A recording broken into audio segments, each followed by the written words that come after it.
मैं रंजीत लाल देव उत्क्रमित मध्य विद्यालय मोहम्मदपुर फाता में कार्यरत हूँ। आज हम बच्चों के समक्ष स्वास्थ्य के बारे में चर्चा कर रहे हैं कि हम स्वास्थ्य कैसे रहें और स्वास्थ्य क्या है। बच्चों, स्वास्थ्य का परिभाषा है कि शरीर को निरोग होने और शरीर के सभी अंग एवं अंग तंत्रों को सुचारू रूप से काम कर सकने तथा मानसिक तनाव से दूर रहने की स्थिति को स्वास्थ्य कहा जाता है। बच्चों, प्रत्येक मानव जीवन में कुछ न कुछ उद्देश्य रहता है और उद्देश्य पूर्ण जीवन जीने के लिए अच्छे स्वास्थ्य का होना परम आवश्यक होता है। अब हम इस पहलू पर बात करने जा रहे हैं कि हम स्वास्थ्य को बेहतर बनाए रखने के लिए क्या कौन कौन से पहलू पर ध्यान देना पड़ेगा और कौन कौन से पहलुओं को अपनाना पड़ेगा। जिसमें पहला पहलू है संतुलित आहार। जिस भोजन में पौष्टिक तत्व जैसे कार्बोहाइड्रेट, प्रोटीन, वसा, खनिज लवण इत्यादि हो एवं विटामिन युक्त भोजन यदि हम लोग सेवन करते हैं तो वही होता है संतुलित आहार। संतुलित आहार करने से हमारे शरीर का समुचित वृद्धि और विकास होता है।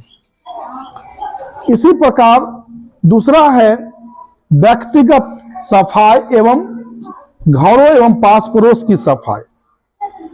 अच्छे स्वास्थ्य को बनाए रखने के लिए हमें व्यक्तिगत सफाई के अंतर्गत जैसे कपड़ा की सफाई, बालों की सफाई, नाखून की सफाई, यानी नित्य दिन स्नान, प्रतिदिन स्नान करना, उसके बाद अपने घरों की सफाई करना, पास पड़ोस की सफाई करना, तो हम लोग स्वस्थ रह सकते हैं। तीसरा पहलू है शुद्ध वायु, शुद्ध जल एवं स्वच्छ भोजन। जैसे सड़क के किनारे खाने वाला वस्तु बिक रहा होता है, वह हम लोग को नहीं खाना चाहिए। शुद्ध वायु श्वसन के रूप में लेना चाहिए। शुद्ध पेयजल का इस्तेमाल करना चाहिए, तभी हम स्वस्थ रह सकते हैं। तीसरा पहलू है कि नियमित व्यायाम एवं विश्राम। यदि हम नियमित व्यायाम करते हैं और सही समय पर सही रूप से आराम करते हैं तो हम स्वस्थ रहेंगे। उसके बाद एक चौथा पहलू है कि व्यसन की आदत।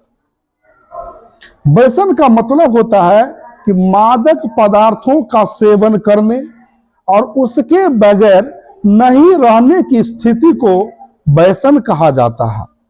तो व्यसन की आदत स्वास्थ्य को हानिकारक प्रभाव उत्पन्न करता है। इसलिए हमें स्वस्थ रहने के लिए व्यसन से दूर रहना पड़ेगा, है ना। इन सभी पहलुओं को ध्यान में रखते हुए हम लोग स्वस्थ रह सकते हैं। इसलिए बच्चों, स्वस्थ रहने के लिए इन्हीं सभी पहलुओं को ध्यान देना पड़ेगा और इन पहलुओं को अपना जीवन में अपनाना पड़ेगा। Thank you.